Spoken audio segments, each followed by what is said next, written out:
life want the maximum and we want to do the minimum. And anyone who tells you otherwise is either a saint or you have some sort of very high values that are beyond the normal human being. That's normal. We want to give in. If we want to give in this much, we want the maximum return.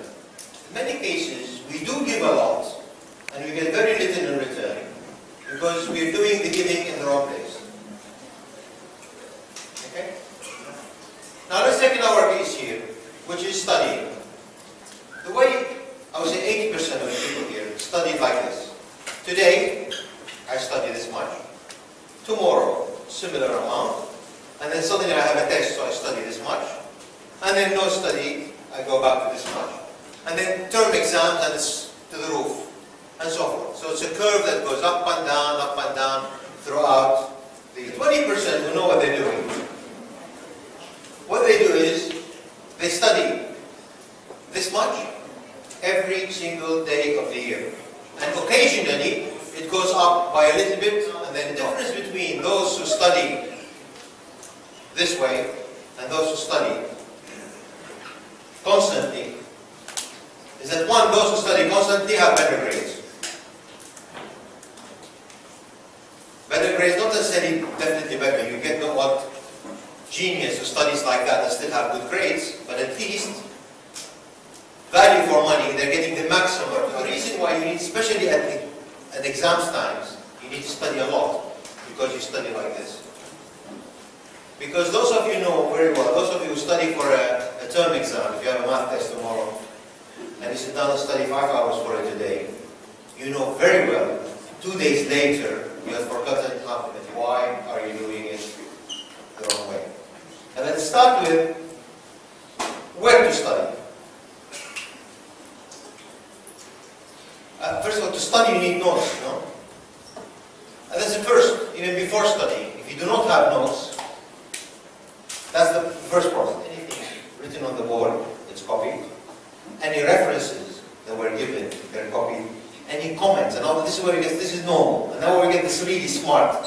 Smart, but I mean, I use the word smart means people who really want to achieve, want to get there somewhere in life. Little comments that the teacher made, little hints. A question that was asked and the teacher was impressed by it. Those little hints. This is where we really get the smart kids from the not smart. And I can use the word people who care and people who don't care, giving the same meaning. Or kids who are gonna want to be ready to do something with their life, and kids who are not. So when I say smart, I don't mean your traditional understanding smart, yani Allah khalaq kaza kaza. No, I don't mean that. Smart is about somebody who wants to do something with his life. And somebody is just taking the days and the hours. Okay? That's not taking that. But first of all, as well as a study without the TV on. No matter how much you believe that, it's not true. Just use your brain and logic. If you need the TV on to study, yes? Oh, are you listening to it? But if you're listening to it, it means it's distracting you.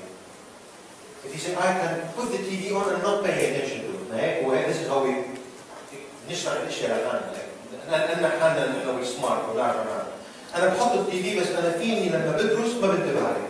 طب if you can study without paying attention شو حاط؟ Why create that? I'm telling you, research says you cannot do that. Because your brain is quite capable of paying attention to the TV without you realizing it. Why? If you can't study without it and ignore the TV, might as well ignore it by switching it off. So this business of studying with the TV on, forget it. And then we have the worst one, which is studying with the telephone next to us. Why did you get one text? You know very well. If it's a nasty text, you can't wait to answer it back. Okay? You're going to be as rude and as nasty to this person as they have been in the message they sent you. And if you can't do it on the spot, and you have to finish your study time, the next 15 minutes, you're not going to understand a single word you read. You know that and I know that. And if you can start answering them back, and they're answering you back, the text try, you're not studying. So this business of the phone, particularly the cellular, being in the same room as you is dangerous. That is the absolute worst thing. Music is debatable. Some people do think that they study better with music. I say if you can study with music better, then it has to be music that you're not singing and dancing to while you're reading. And there is no way you can solve a math problem and you're humming to the music. If it's music that soothes you and not very popular with you, not your best music, and you're not singing to it, fine, you can have that in the back. Now comes in, what do I study? Since I know you well enough, I know that 80% of you may go home and say, what do I have homework for tomorrow? Or actually not that is, do I have any tests tomorrow? نخلص to study for the test. When we finish with that, do I have any quizzes? And then do I have any homework? Oh, then that's it. Correct? But if that's what you're studying the wrong way. Which means, studying the wrong way. You know what studying the wrong way means? It means you're working the wrong way. It means you're working and not achieving, which is absolutely worst thing. And it's much better not to work and not achieve. But to work and not achieve, that's really done. Like going to a race, and I'm not going to tie my shoes. Late. So you go home today, and the first thing you do, you create a schedule for yourself. In school, we do not consult you. I put the schedule. I consult the teachers, I consult the administrators, and I put the schedule. And whether you like it or not, is absolutely what you're going to do today. You're going to go home and do this. You're going to put a schedule like that. Study, small breaks, study, big breaks, study, and so on. But the difference is you're going to put hours next to it. Now, the best person here in the room at this stage, probably, maybe, if you're really genius and God has given you the gift of concentration, that's better than most of us, maybe you can do 1 hour of study in one stretch. You put a realistic schedule for yourself and say, I'm going to arrive home at X hour. I'm going to take 15 minutes break before I get back to my study. Okay? Now most of you here, we need between 2 and 3 hours of regular study schedule every single day.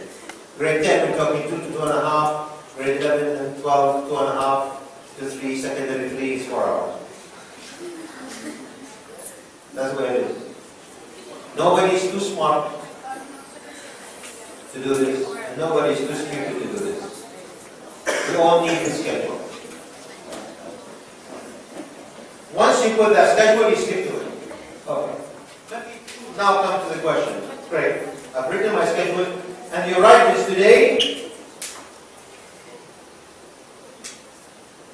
Big letters, and you hang it on the wall. The schedule. And next to it, the following statement. I start by revising what I did in school today. That's how you start your study. Today, first period was English. You write English on the scratch paper next to you. And then read whatever happens in class. Let's assume it was vocabulary. 6 words, 10 words, whatever it is. You write the 10 words. Just the words, not the meaning of them, not the sentence. Just the words. Yes, you write the 10 words. And then you read everything that happened in class, English. Period 2, math. You write math. We did quadratic equation, you write quadratic equation. You write the 2 equations that you solved in class. Just not the solution, just the question that you solved in class. Not the homework, what you did in class. And then read everything that happened in class. Period 3, social study, Roman Empire. You write Roman Empire. And you read all about what happened in class today. Period 5, it was the cell in biology. So you write the cell. Now, and so on. You finish this, time for break. Usually you need half an hour to do that properly. You go to your break, you come back, and you open this page. You have the 10 words of vocabulary, write the meaning of each one.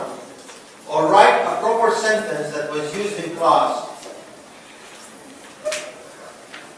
to give the meaning of these words.